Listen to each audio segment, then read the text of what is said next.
Bom, pessoal, então começando, né, sobre os nossos tomates saladetes, primeira coisa, queria voltar um pouco no que a gente está vendo na revista Hortifruti nos últimos dias, né? Então, sobre a safra de tomate, esse ano a gente já está praticamente encerrado boa parte da colheita da safra de inverno, né, da primeira safra de inverno. Então, praticamente todas as regiões que têm plantio concentrado já, já estão encerrando. E não, a partir da segunda safra, né, segunda parte da safra, deve intensificar a partir de meados de outubro. Ela deve sofrer um pouco mais, principalmente no centro e no sul do país, que agravou um pouco mais a chuva.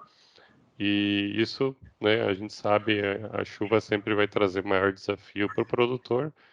Então, a tendência, né, é um pouco da redução da oferta a partir dessa segunda quinzena de outubro e a alta dos preços, né? A gente começa a entrar no preço de verão, né? Em compensação, o plantio de verão, né, até outubro já deve ter somado aí por volta de 50%, né, do plantio para essa janela.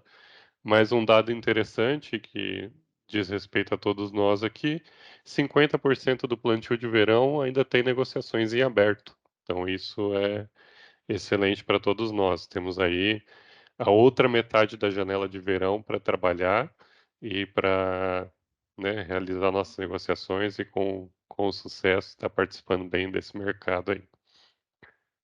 Outra informação muito importante é um relatório aqui, né, que foi compartilhado comigo há uns dias atrás, e, enfim, é um relatório que fala muito sobre mercado de grãos, mas que vai nos afetar principalmente na questão de insumos, né, porque é o mesmo insumo para todo mundo, independe da cultura.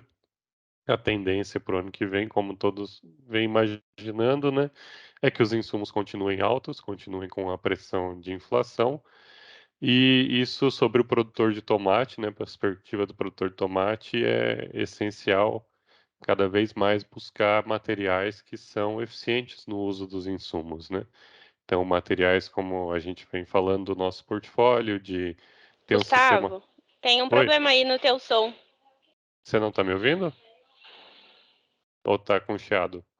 Eu estou escutando A normal. gente está escutando normal. Aqui tá Tô certo escutando. também, tô escutando bem. É, Ok, então deve ser saída ali para a Bruna. Tá, qualquer coisa vocês vão me avisando, obrigado. E, bom, então a tendência para o ano que vem é essa continuação da alta dos insumos, né, principalmente fertilizantes, e aí, assim, trabalhar com a nossa genética, né, os materiais que a gente vem desenvolvendo, que além de toda a sua eficiência que a gente traz do pacote tecnológico, da qualidade dos frutos, também correlacionar com a eficiência do uso de insumos, né? Isso vai ser cada vez mais importante. A gente sabe que o custo para a produção do tomateiro ele é elevado, né? É um investimento alto. Então, o que a nossa genética conseguir trazer também de soluções para ele ser mais eficiente no uso de fertilizantes, melhor, né? Fora isso, a perspectiva, né, igual a gente estava falando ali, o Zé Carlos, o Arthur, né, a gente tem visto que esse verão deve ser mais úmido, principalmente para o centro-sul do país. Ainda não estamos em efeito de El Niño, mas estamos no final de Laninha. Então, a gente ainda vai ter veranicos ao longo desse verão, mas não tão intensos como foram no ano passado. Essas são as perspectivas de clima, né? E verão mais úmido, a gente já sabe, novamente, é o desafio também de produzir frutos de qualidade, atingir tetos de produtividade, porque aí a gente vai aumentar também a pressão de bactéria, né, nas áreas. Então é essencial que a gente tenha plantas com soluções, né, de genética que tragam soluções de planta sadia para a lavoura, como é o que a gente vai explorar e abordar hoje. Então aqui, né, uma perspectiva de como a gente está vindo esse ano. Esse ano a gente teve uma questão de preços bem mais elevados, principalmente na primeira janela do ano. Os preços agora eles tendem a estar no momento mais baixo, mas é justamente esse o momento de melhor negociação, né? Porque a tendência daqui para frente é o valor da caixa voltar a subir durante a janela do verão e atingir seu pico até o final do verão do ano que vem. Então, o que que a gente vai explorar aqui? Os nossos tomates saladetes, né? Hoje eu vou fazer um pouco diferente. Da última vez a gente abordou mais o Vivas e o Helena. Hoje a gente vai abordar mais Bento, Chantos e Jonatas, para a gente completar o nosso portfólio de saladete, explorar todas as opções que nós temos disponíveis para o portfólio da Feltrin e para o mercado. Então, primeiro de Bento, Chantos e Jonatas, né? Eles, diferente do Vivas e Helena, eles não vão trazer o pacote de Fusarium 3, né? Mas nós sabemos que não são todas as regiões que necessitam essa resistência, né? E a gente pode focar em outras soluções, né? Como, por exemplo, o Xanthus ser mais tolerante à mancha de Staphylium, né? Então, a sua adaptação para regiões mais úmidas, com a temperatura noturna mais baixa, né? Enquanto o Jonatas, ele já vai ser um fruto que a gente vai trazer muita qualidade, né? Então, isso aqui vai conversar diretamente com o consumidor final, trazer sua classificação, seu fruto levemente triangular, que lembra aquela qualidade que o Ceasa sempre está buscando dos frutos mais Pizzadoro, né? E o Bento já trazer a dupla virose, um material mais rústico também, e para a gente aguentar muito bem essa condição essa necessidade, né? Explorar muito essa necessidade da padronização dos seus frutos. Então, entregar sempre o mesmo calibre de fruto ao longo de toda a janela de cultivo.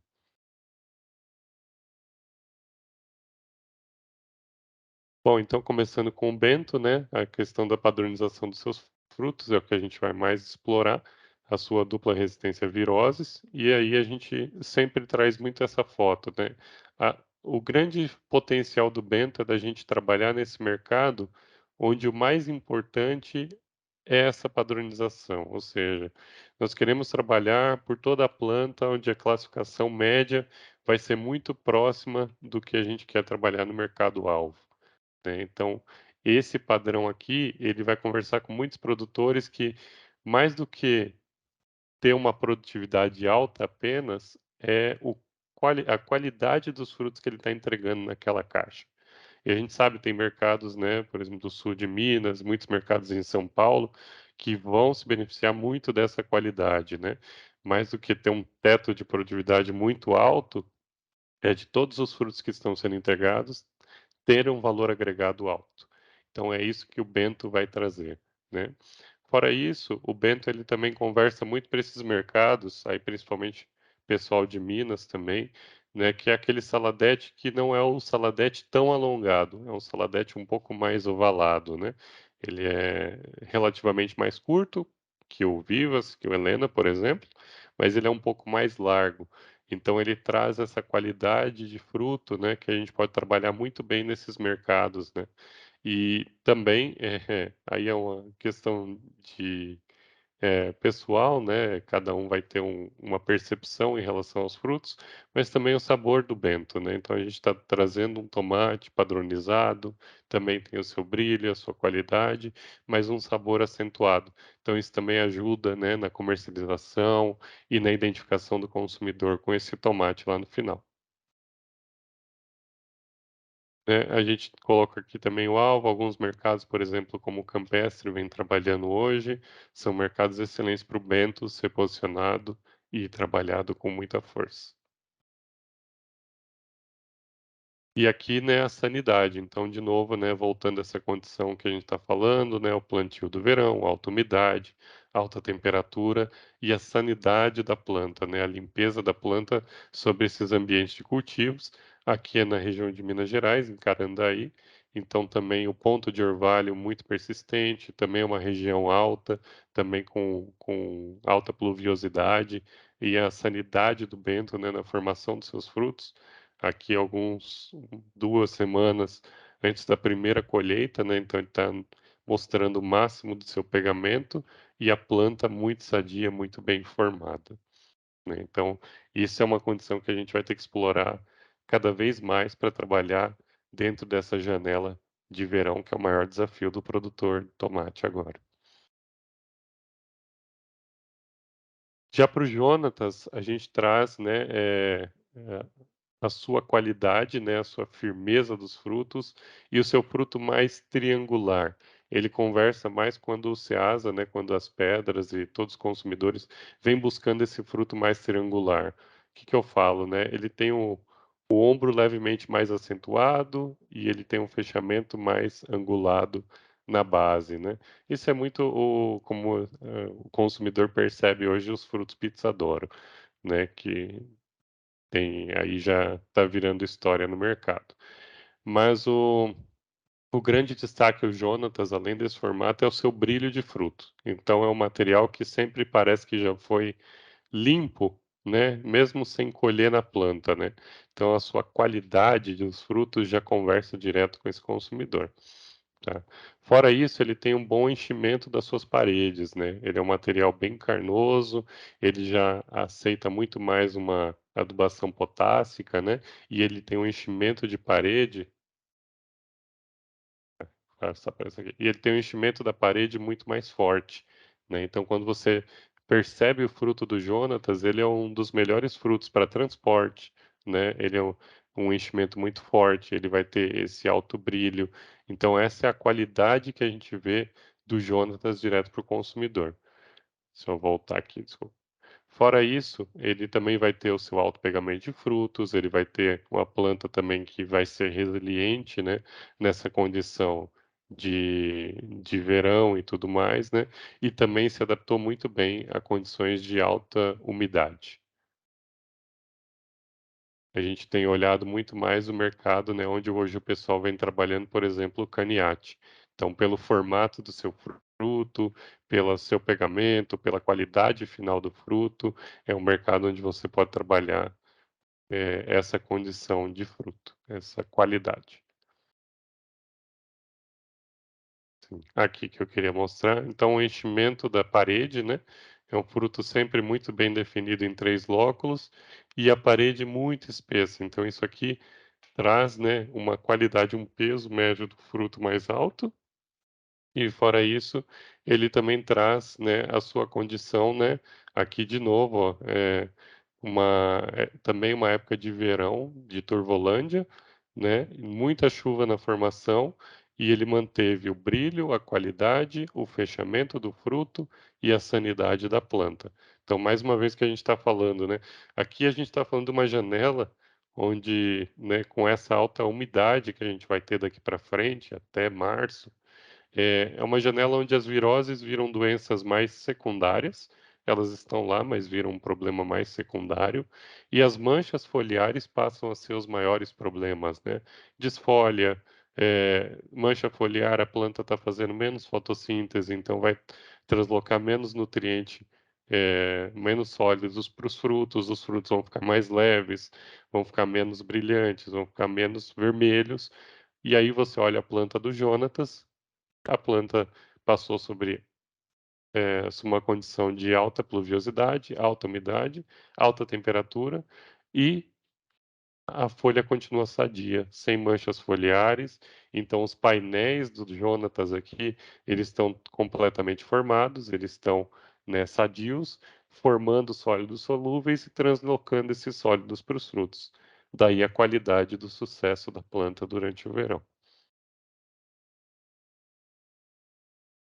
E aqui também né, para a região do Espírito Santo, também foi da última janela de verão, né? Então, clima serrano, né, de Santa Maria Jetibá, ali com o Rafael e sua equipe, e também numa área, né, que eles relataram com presença de nematóide. Então, a planta do Jonatas ser resiliente também nessa condição de nematóide, mas principalmente nessa pressão de alta umidade e alta temperatura. E o Xanthus, né, a Xanthus a gente traz como duas diferenças em relação aos materiais anteriores. O primeiro, o Stenfilium, né, que é uma condição agravante para muitas regiões do Brasil, né, então agora a gente está falando de umidade, Stenfilium volta a ser muito citado em diversas regiões, e a precocidade. Então, o Xanthus é o material dos nossos saladetes indeterminados, o mais precoce de todos, né? Então, esse é também uma grande estratégia, né? A gente está falando agora, por exemplo, do plantio do tarde, do verão, né? Então, a outra janela do verão, 50% dos negócios de verão em aberto ainda. Então, aqui, para o produtor que pretende fazer um plantio mais tardio, mas não quer colher dentro da janela de inverno, o Xanthus é uma grande opção também, né? Ele pode se planejar, fazer uma área a mais e ter uma colheita mais precoce junto com os materiais que já estão vindo anteriores. Então ele vai ter uma maior produtividade dentro do tempo, mas não vai ter a entrada das plantas sob condição de inverno, sobre condições de onde vai diminuir a chuva, aumentar a pressão de viroses, onde o produtor não quer estar colhendo tomate. Então, ele pode também fazer uso do Xanthus no último plantio dele e usar da precocidade do material e tirar uma maior produtividade no tempo. Né, a sua planta também com excelente sanidade, né, cobertura foliar, a sua precocidade é o seu maior destaque. Aqui essa foto a gente traz é sempre de um manejo orgânico, então que não teve nenhuma pulverização durante o ciclo dessa lavoura, né? E você vê a sanidade da planta também, mesmo sobre um sistema sem tratamento para as folhas. Os seus frutos eles são levemente mais quadrados que em relação ao fruto do Jonatas e do Bento, né? O Bento seria mais ovalado, o Jonatas mais triangular, o Xanthus tende a ser um pouco mais quadrado. E aqui a gente sempre tem essa foto aqui também, que destaca a precocidade do material, né? Então, o Xanthus aqui, mesmo o ciclo de formação das plantas e a precocidade, né? O ponto de maturação da primeira penca aqui, sendo até 10 dias ou mais, dependendo da temperatura, mais precoce que os demais materiais. Aqui novamente os materiais, né, como a gente está falando, do Bento ser um pouco mais ovalado, do Jonathan ser um fruto um pouco mais triangular e do Xanto ser um fruto um pouco mais quadrado, né? Então tem opções para todos os mercados, todas as qualidades de frutos que se buscam, né, para se trabalhar com os três materiais. Então, né, a gente sabe que o Brasil é muito grande e que a gente tem variação também entre os consumidores, né? De qual qualidade de fruto o consumidor vai buscar lá na ponta que vai determinar qual tipo de fruto o produtor está trabalhando. Então, a gente traz também no nosso portfólio todas essas soluções em termos de, né, não só a genética, a resistência da planta, a sua eficiência contra pragas, contra patógenos, mas também a sua qualidade, né, com o consumidor, o que que o consumidor quer, qual qualidade de fruto ele quer. E agora entrando um pouco no Viva-se e no Helena, né? Então a gente continua a nossa saga dentro dos outros materiais, né? O que que a gente traz para verão? O Viva-se e Helena também encaixam nessa janela de verão, e eles trazem também, além do que a gente já veio citando, o Fusarium 3, que aí sim, né, para diversas áreas a gente pode trabalhar, explorar essa resistência que esses materiais possuem, e os seus destaques, né? Então, o Helena, ele conversa muito com o que a gente veio falando hoje ali no início em relação aos fertilizantes, se o preço do fertilizante está alto, se o produtor vai ter que ser mais eficiente, o Helena ele traz muito essa solução dentro da lavoura, né? A eficiência da absorção de nutrientes, assim como o Jonatas, né?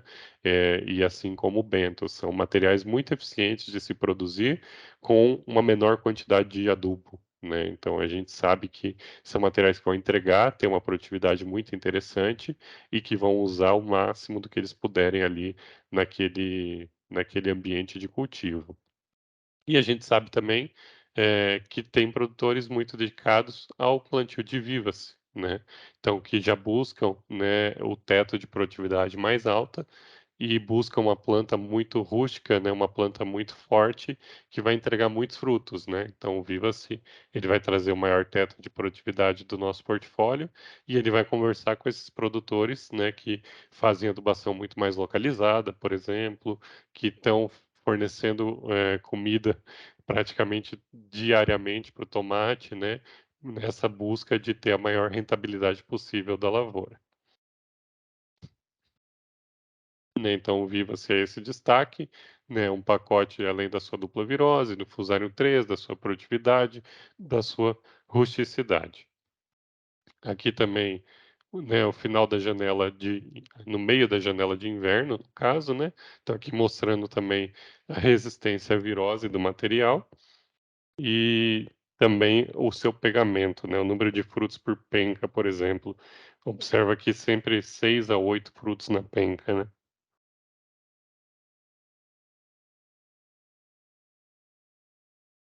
E aí também a sua sanidade. Então aqui já é um plantio de verão novamente, e observa outra vez a sanidade da planta, né.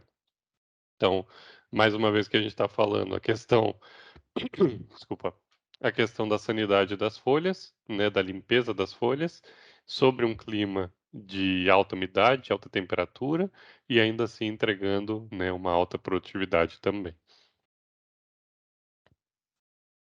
Né, aqui de novo o destaque da penca, então essa é o número de frutos na penca, é justamente o que garante essa alta produtividade do Vivace, e é justamente por isso também que ele demanda uma maior adubação ao longo do seu ciclo, quando comparado a Bento, Jonatas e Helena. E aqui o seu também do Rio de Janeiro, né, uma região serrana, também sobre alta umidade, sobre alta temperatura durante o dia, e também uma área com histórico de Fusarium 3. Então, o sucesso, a produtividade, né, voltar a produzir sob todas essas condições aqui, e o Vivace superando essa adversidade. E aí, como a gente falou lá no começo do ano, né, isso aqui continua também igual, a questão da adubação, então o Vivace é um material para formação que vai demandar muito mais fósforo e nitrogênio na sua base, né? E aí na sua formação de planta, tanto o fósforo quanto o nitrogênio também vão ser essenciais até a formação ali nos 40, 45 dias, e depois também o potássio, né, para o enchimento desses frutos, o equilíbrio dele, né, o potássio acaba subindo mais tardio, mas também é essencial para o bom enchimento dos frutos, para bom calibre desses materiais, e depois eles chegam próximo do 1:1 até o final do ciclo, onde vão sendo colhidas e enchendo os frutos do ponteiro, né. Mas é uma planta que vai demandar uma maior quantidade de nutrientes. Eu vou fazer o comparativo com Helena no final. Então, Helena também do Fusarium 3, né? Aí a grande destaque do Helena aqui que a gente quer trazer é em relação a ser uma planta rústica, né? E ser uma planta mais eficiente no uso de nutrientes. Né? Aqui da região de Mogi Mirim, né? Então também a questão daqui da região de Mogi de ser um inverno, né, com presença de veranicos, né, então temperaturas muito elevadas, mas também quando chove, né, chega a chover até granizo. Infelizmente a gente ainda não tem nenhum tomate resistente a granizo, talvez um dia a gente consiga chegar lá, mas é uma região também que no verão tem chuvas muito intensas, né, então aqui a pressão de bactéria também para essas lavouras, junto com a alta temperatura, é muito alta. E a sanidade do Helena, você observa aqui, né?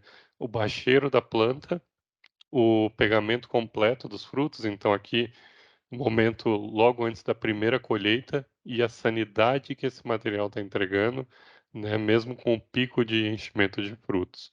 Então, essa é a condição do Helena para superar essa janela de verão. Luiz, Oi, pode falar. essa coisa do Vivace ter uma maior adubação, né, nitrogênio, fósforo, está intimamente ligado com a penca dele ter um maior número de frutos, né, logicamente, né. Sim, é o Leandro, né, Leandro? É, isso, é porque eu tô Isso, com bom dia. Não, é justamente isso. tá? Maior número de frutos. O fósforo é principalmente em relação à formação da raiz, que ele gosta de expandir muito a sua raiz nos primeiros 30, 40 dias. E o nitrogênio, sim, para alongar todos esses frutos. Então, se você for fazer um comparativo, o Helena ele está pegando em média 6 frutos na penca, o Vivas chega a pegar 7,5, 8. Né? Então, esse 15, 20% a mais fruto é o que vai justamente refletir nos 15% a mais, pelo menos, de nitrogênio e fósforo que tem que ser na formação da planta do Vivace. Né? O grande desafio, principalmente para produtor de Vivace, é para você fornecer toda essa quantidade de nutriente, ele ter uma boa resposta, a gente tem que fazer o feijão com arroz no solo, né? Que a gente sabe que ainda é uma realidade, infelizmente, que acontece muito no Brasil.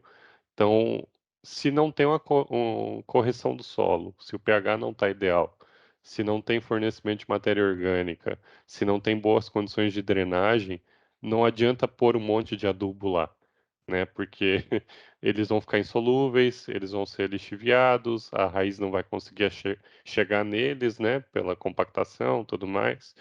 Então, também é muito essencial a gente trabalhar essas condições do solo, né, para ele ser um ambiente favorável ao desenvolvimento da raiz e à captura dos nutrientes naquele solo, né. E já o Helena ele traz mais essa condição de fazer mais com menos, né. Eu vi o Helena em condições de solo piores, vamos colocar assim, que é condições do Vivas, por exemplo, onde ele ainda consegue atingir produtividades muito interessantes. Tá? Então eu vejo como uma planta do Helena uma planta mais rústica e uma planta que a gente fala do mais fácil manejo, porque ele permite maiores erros, tá? Maiores erros de condição de solo, compactação, falta de nutriente ou fornecimento até do nutriente nos momentos errados. Então o Helena ele permite mais manobras, né? O Vivas ele entrega um excelente teto, mas ele dá menos área de manobra para erro, né? Então, se tiver muitos erros na lavoura do Vivace, a tendência é de não atingir esse sucesso da lavoura que ele é, né? Enquanto o Helena, mesmo com esses erros, eu vejo muitos cases onde você chega com uma planta do Helena aceitável e com uma produtividade muito boa. Ô, Luiz, Sim, Arthur, que perfeito. eu tô tendo de experiência aqui com algumas áreas de Helena que nós estamos fazendo aqui, principalmente São João da Aliança, é porque aqui, principalmente um produtor, nós temos duas situações. A gente tem uma situação da planta conduzida no fitilho, né? E a gente tem a situação da planta em estaca cruzada. E o que eu Uhum, estou reparando aqui é que o Helena está apresentando uma cobertura foliar melhor quando ele está em estaca cruzada do que quando ele está conduzido no fitilho. Eu não sei se isso é do material ou se está bem diretamente envolvido com a condução do material, né? Mas aqui eu reparei que ele teve uma cobertura foliar melhor quando conduzido em estaca cruzada do que quando conduzido sozinho no fitilho. uhum. Sim, pode ocorrer, Arthur. A gente pode até discutir mais esse caso depois, mas pode ser também que a estaca cruzada ela também favorece um microclima ali no meio da planta, né? Então isso vai ajudar a planta a vegetar um pouco mais, uma planta vai sombrear mais a outra, né? Então isso ajuda ela a vegetar, a formar bem suas folhas.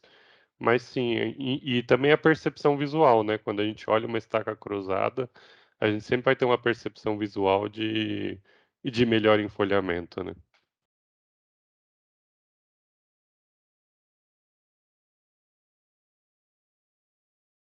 E a qualidade dos frutos do Helena, né? Então, como estava falando, em média ali os seus 6 frutos, né? O bom pegamento, o bom enchimento desse material, uma boa resposta de produtividade. E em média também, aí completando a resposta do Leandro, tem também a questão assim, o Vivace ele vai pegar os seus 2 frutos a mais, só que em média o peso dos frutos do Helena vão ser um pouco maiores também, tá? No fim, o Vivace acaba ganhando a conta em produtividade, mas o Helena ganha em eficiência e se você for fazer suas contas, o peso das caixas, o Helena vai entregar também sempre aquelas caixas bem cheias, pesadas, né? Então ele também tem essa qualidade, né? A gente pode olhar no Helena na perspectiva do acabamento do fruto, da qualidade dos seus frutos. E se a gente for fazer um comparativo, né, a planta também ela vai demandar mais fósforo e nitrogênio no início, você pode trabalhar até um pouquinho mais potássio no final, mas o principal comparativo vai estar na quantidade total que vai ser trabalhado, né? O Helena vai ser ali 12, 15% menos a quantidade de fertilizante ao longo do ciclo que o Viva-se, né? Isso tem aqui também os comparativos, deixa eu só pular aqui, né, que eu queria vir para esse aqui. Que a gente estava falando, né? Então, o número de frutos na planta, se você for pegar, por exemplo, o Viva-se, ele é o nosso material que mais se destaca, né? Comparado até com o próprio Helena, ele vai entregar uma quantidade de frutos maior por planta, e o Bento, o Xantos e o Jonatas vão estar aqui numa condição intermediária, vamos chamar assim. Eles até pegam mais frutos que o Helena, né? E chegam a aproximar até da quantidade do Viva-se, mas o Viva-se é o destacado aqui. Em compensação, o peso médio dos frutos do Helena é mais destacado. Então, quando a gente olha, né, ele compensa o seu menor número de frutos com o maior peso médio dos frutos. Então, para o pessoal que está procurando os mercados saladetes que buscam a classificação dos frutos, o Helena também pode ser interessante. Né? Ah, estou procurando formar frutos mais graúdos, com mais qualidade, para ter maior valor agregado na caixa. O Helena é um material para se trabalhar nesse tipo de comparativo. E em questão de qualidade final do fruto, o Jonatas ele vai trazer esse brilho, essa classificação, esse aspecto visual que vai ser muito interessante para o consumidor no final. Então, também pode se olhar nessa perspectiva. O valor vai estar no visual do tomate, né? O comprador ele vai olhar primeiro com os olhos. O tomate está bonito, ele vai comprar, né? Essa é a lógica da vida, né? Tudo que vai ser comprado primeiro é com os olhos. E em termos de produtividade, né, então o Vivas ele vai atingir uma produtividade mais alta, o Helena ele pode até atingir uma produtividade mais baixa comparado com o Vivas, mas o que eu queria destacar aqui é o equilíbrio desses três materiais, né, que a gente vem trabalhando, do Bento, do Jonatas e do Xanos. Cada um com a sua qualidade de fruto, né? O Bento, o mercado, né, que a gente falou dos frutos mais ovalados, mas olha a produtividade dele também, né? É uma produtividade muito alta, muito interessante. O Xantos e o Jonatas também, né, quase iguais aqui. Daí, se a gente está falando, por exemplo, comparando o Jonatas dentro de mercado Pizzadoro, ele tem respostas de produtividade mais interessantes que o próprio Pizzadoro, né? Então, olha que interessante para a gente explorar também essas perspectivas, né? Eles não são nenhum dos extremos, nem do fruto mais graúdo e nem do teste de produtividade, mas eles trazem outras qualidades de fruto, né, nos seus formatos, nas suas condições de planta, nos seus plantios também para alta umidade e alta temperatura, e também trazem bons resultados de produtividade para a gente explorar e trabalhar nesses mercados.